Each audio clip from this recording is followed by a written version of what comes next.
Perkenalkan, saya Septia Radwipa dengan NIM PO712412400881.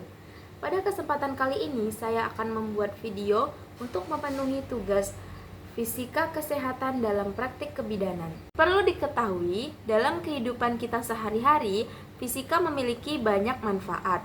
Salah satunya dalam bidang kesehatan, seperti pengukuran suhu tubuh, pengecekan detak jantung, dan pengukuran tekanan darah. Nah, pada kesempatan kali ini kita akan membahas 3 materi mengenai fisika kesehatan dalam praktik kebidanan. Baiklah, langsung saja kita akan membahas materi yang pertama mengenai besaran, satuan, dan pengukuran. Besaran adalah sesuatu yang dapat diukur dan dinyatakan dengan angka. Kemudian satuan adalah pembanding yang digunakan untuk besaran tersebut. Dan yang terakhir adalah pengukuran. Pengukuran adalah kegiatan membandingkan besaran dengan satuan untuk mengetahui besarnya suatu besaran dengan menggunakan satuannya. Besaran pokok adalah besaran yang satuannya telah ditetapkan lebih dulu dan tidak diturunkan dari besaran lain. Dalam fisika ada 7 besaran pokok seperti yang tertera di gambar. Selanjutnya besaran satuan. Besaran satuan adalah besaran yang diturunkan dari besaran pokok. Nah, besaran satuan kita bisa melihat dari gambar di samping. Beberapa alat ukur dalam bidang kesehatan. Yang pertama pita ukur, mengukur tinggi fundus uteri, lingkar kepala bayi, dan tinggi badan. Yang kedua timbangan, yang ketiga tensimeter untuk mengukur tekanan darah, dan yang keempat stetoskop. Konsep pengukuran, ketepatan dan ketelitian dalam pengukuran. Dalam pengukuran, kita harus memperhatikan ketepatan atau yang disebut dengan akurasi dan ketelitian atau yang disebut dengan presisi. Akurasi adalah seberapa dekat hasil pengukuran dengan nilai sebenarnya, sedangkan presisi adalah seberapa konsisten hasil pengukuran jika dilakukan berulang kali. Yang pertama, akurasi atau yang disebut dengan ketepatan. Akurasi berfokus pada kebenaran hasil. Dalam kebidanan, akurasi memastikan bahwa data klinis yang didapat sesuai dengan kondisi pasien yang sebenarnya. Kesalahan akurasi bisa berakibat fatal, seperti salah diagnosis dan salah penanganan. Adapun pentingnya akurasi, yang pertama untuk menghindari diagnosis yang keliru. Yang kedua, memastikan intervensi yang diberikan sesuai dengan kebutuhan pasien. Dan yang ketiga, menjadi dasar pengambilan keputusan klinis yang tepat. Selanjutnya, presisi atau ketelitian. Presisi berfokus pada konsistensi atau keterulangan. Pengukuran yang presisi akan memberikan hasil yang sama atau hampir sama setiap kali diulang pada kondisi yang sama. Presisi penting untuk memantau perkembangan atau perubahan kondisi pasien dari waktu ke waktu. Adapun pentingnya presisi, yang pertama, untuk memastikan data yang dikumpulkan dapat diandalkan. Yang kedua, memungkinkan pemantauan tren kondisi pasien secara konsisten. Dan yang ketiga, untuk mengurangi variasi hasil pengukuran antar bidan atau antar waktu pengukuran. Selanjutnya, presisi atau ketelitian. Presisi berfokus pada konsistensi atau keterulangan. Pengukuran yang presisi akan memberikan hasil yang sama atau hampir sama setiap kali diulang pada kondisi yang sama. Presisi penting untuk memantau perkembangan atau perubahan kondisi pasien dari waktu ke waktu. Adapun pentingnya presisi, yang pertama, untuk memastikan data yang dikumpulkan dapat diandalkan. Yang kedua, memungkinkan pemantauan tren kondisi pasien secara konsisten. Dan yang ketiga, untuk mengurangi variasi hasil pengukuran antar bidan atau antar waktu pengukuran. Contoh aplikasi ketepatan dan ketelitian dalam praktik kebidanan. Yang pertama, akurasi. Contohnya, yang pertama pengukuran tinggi fundus uteri, hasilnya sesuai dengan usia kehamilan dari USG. Yang kedua, tekanan darah hasilnya sama dengan alat standar setelah dikalibrasi. Dan yang ketiga, kadar hemoglobin dari alat portabel sama dengan hasil laboratorium. Selanjutnya, presisi. Yang pertama, pengukuran tekanan darah 3 kali berturut-turut menghasilkan nilai hampir sama, yaitu 120/80, 121/80, 120/82. Yang kedua, pengukuran TFU. Beberapa kali oleh bidan yang sama hasilnya konsisten, seperti 30 cm, 30,1 cm, dan 30 cm. Yang ketiga, pengukuran lila berulang menunjukkan hasil yang stabil.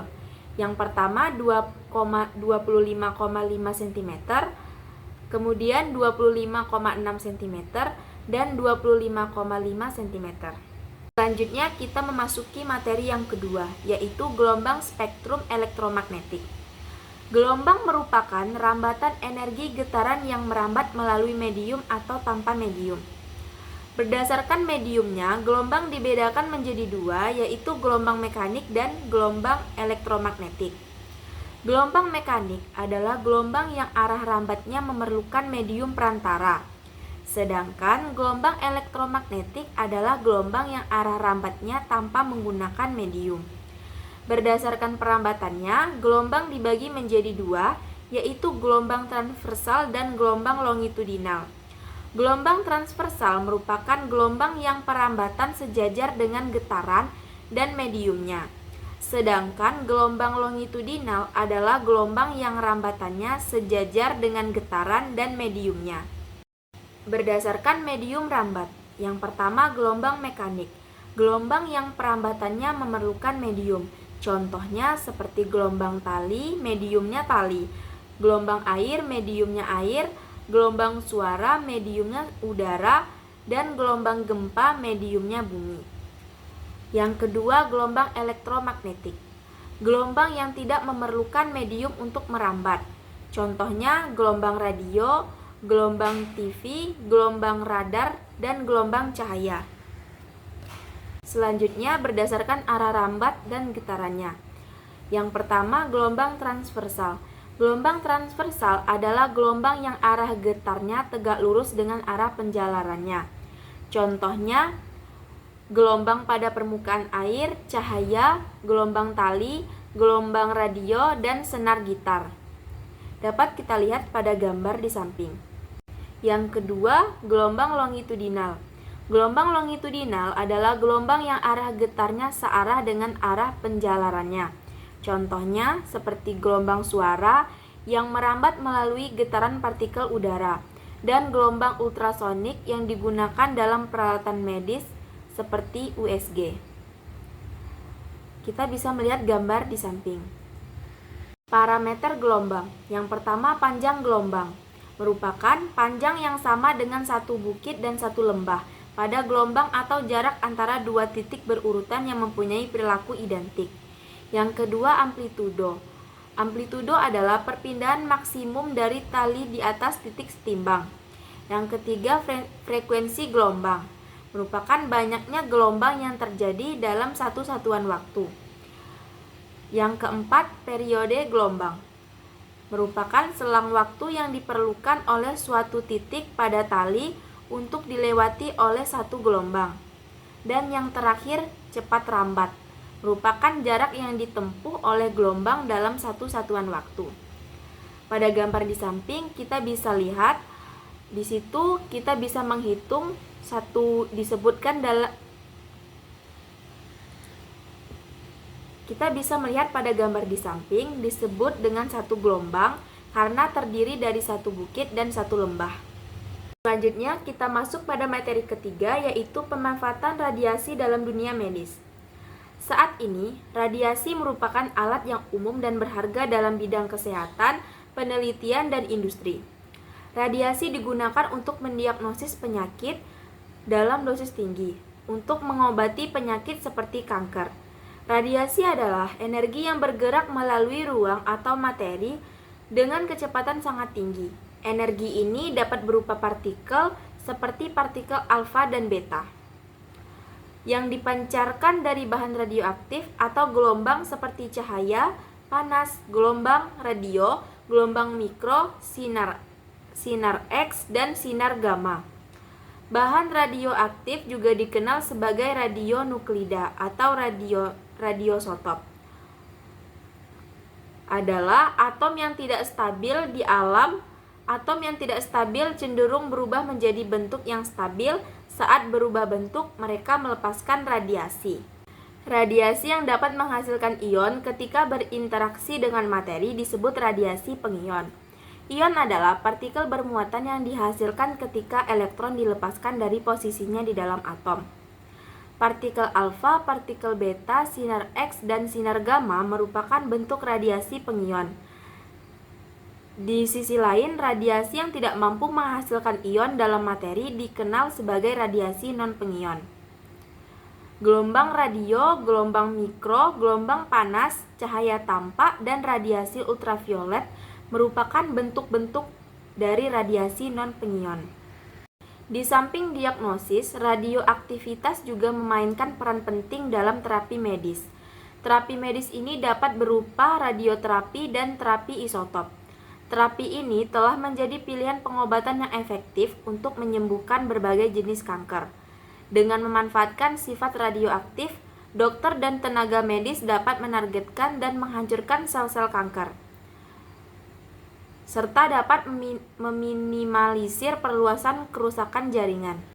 Selanjutnya, contoh pemanfaatan radiasi dalam dunia medis. Pada gambar pertama, yaitu gambar ronsen. Jadi, sinar X ini digunakan dalam ronsen untuk membuat gambar struktur internal tubuh, membantu mendiagnosis patah tulang, infeksi paru-paru, atau masalah gigi. Pada gambar kedua, yaitu CT scan, menggunakan sinar X untuk menghasilkan gambar penampang tubuh yang lebih detail, membantu mendeteksi berbagai kondisi seperti kanker atau penyumbatan pembuluh darah. Pada gambar ketiga yaitu radioterapi. Radioterapi menggunakan radiasi pengion berenergi tinggi atau yang disebut dengan sinar X, partikel bermuatan atau sumber radioaktif, untuk menghasilkan sel kanker. Meskipun radioaktivitas memberikan manfaat yang besar dalam bidang kesehatan, penggunaan radioaktivitas juga memiliki potensi yang bahaya cukup tinggi jika tidak dikelola dengan benar.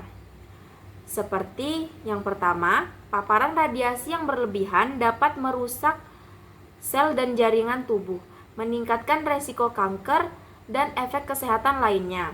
Yang kedua, kontaminasi radioaktif yang dapat menyebabkan paparan internal dan eksternal.